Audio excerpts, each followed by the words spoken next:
আল্লাহ রব্বুল আলামিন এই পৃথিবীতে মানুষ প্রেরণ করেছেন, তাই নয় কি?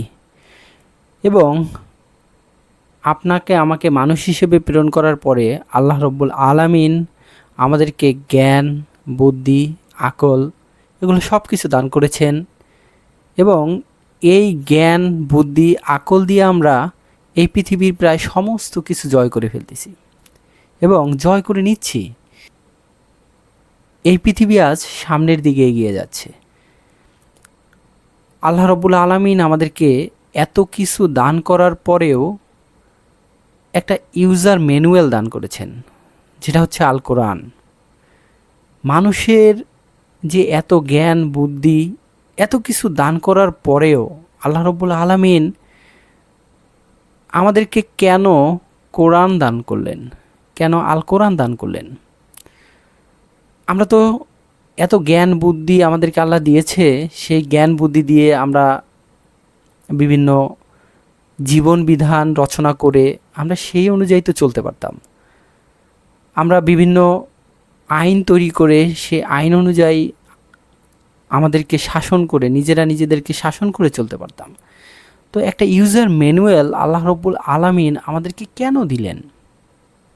তো এই ইউজার ম্যানুয়ালটা দিয়ে আসলে আমরা কি করব? কারণ আমাদের তো আল্লাহ জ্ঞান বুদ্ধি দিছে, আমরা সেই জ্ঞান বুদ্ধি দিয়ে আইন তৈরি করতেছি, আইন তৈরি করার পর সেগুলো মানতেছি এবং আমরা সেই আইন অনুযায়ী চলতেছি। আল্লাহ রব্বুল আলামিন আমাদেরকে যে জ্ঞান, বুদ্ধি, আকল দিয়েছেন, এর কারণ হচ্ছে আমরা এই পৃথিবীতে অনেক সিদ্ধান্ত নিব এবং সেগুলো যেন এই আকল, জ্ঞান, বুদ্ধি এগুলো দিয়ে নেই। এবং এর পাশাপাশি আমাদের যেটা করতে হবে সেটা হচ্ছে এই জ্ঞান, বুদ্ধি, আকলের একটা সীমা আছে। আল্লাহ রব্বুল আলামিন একটা সীমা নির্ধারণ করে দিয়েছেন, এরপরে এর ব্যবহার আমরা করতে পারি না। কারণ এই যে জ্ঞান, বুদ্ধি, বিবেক আল্লাহ আমাদেরকে দিয়েছে, এই জ্ঞান, বুদ্ধি, বিবেক দিয়ে যদি আমরা সব কিছু করতে পারতাম, তাহলে আল্লাহ রব্বুল আলামিনের আমাদেরকে আর কোনো ইউজার ম্যানুয়াল দেওয়ার প্রয়োজন হতো না। এই যে জ্ঞান, বুদ্ধি, বিবেক আল্লাহ আমাদেরকে দিয়েছে, এটার একটা সীমা আছে, এটার একটা পরিধি আছে, যার পরে আমরা আর এর ব্যবহার করতে পারি না। তো আমার কাছে একটা উদাহরণ আছে, সেই উদাহরণটা যদি আমি দেই তাহলে কিছুটা অন্তত ক্লিয়ার হওয়া যাবে।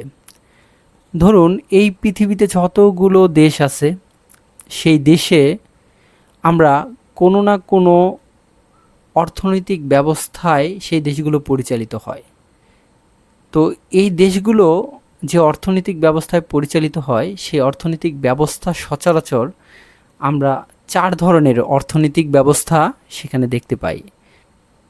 একটি হচ্ছে ক্যাপিটালিস্টিক বা ধনতান্ত্রিক অর্থব্যবস্থা, দ্বিতীয়টি হচ্ছে সোশিয়ালিস্টিক ইকোনমিক্স বা সমাজতান্ত্রিক অর্থব্যবস্থা, তৃতীয়টি হচ্ছে মিক্সড অর্থাৎ ধনতান্ত্রিক এবং সমাজতান্ত্রিক মিলিয়ে মিক্সড অর্থনৈতিক ব্যবস্থা, অর্থাৎ এই দুটি দিয়ে সব জায়গায় হচ্ছে না, তো আমরা দুইটার কম্বিনেশনে একটা করলাম।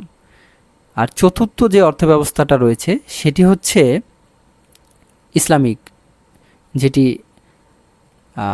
আমাদের মহান রবের পক্ষ থেকে, আমাদের সৃষ্টিকর্তার পক্ষ থেকে আমাদের জন্য দেওয়া হয়েছে যে এইভাবে তোমরা যদি অর্থব্যবস্থা পরিচালিত করো তাহলে তোমরা সফল হবে।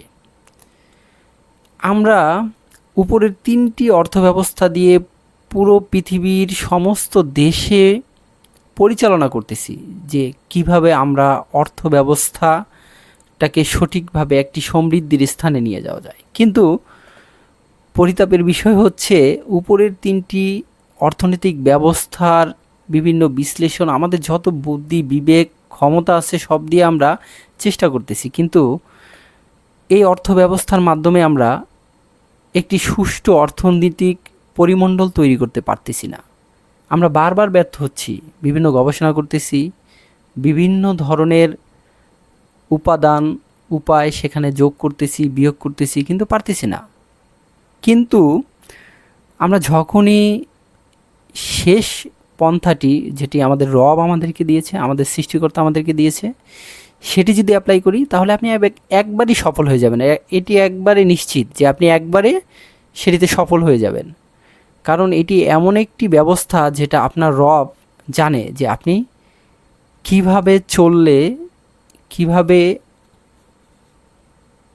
অ্যাপ্লাই করলে আপনি সফল হবেন, সেটা দিয়ে দিয়েছে। তারপরেও মানুষ সেটা করবে না, কারণ হচ্ছে তার বিবেক বুদ্ধি, তার আকলকে সে অনেক বড় করে দেখে। আর মানুষের উচিত হচ্ছে তার সৃষ্টিকর্তার বিধানগুলোকে মেনে চলা, কিন্তু তারা সেগুলো করবে না।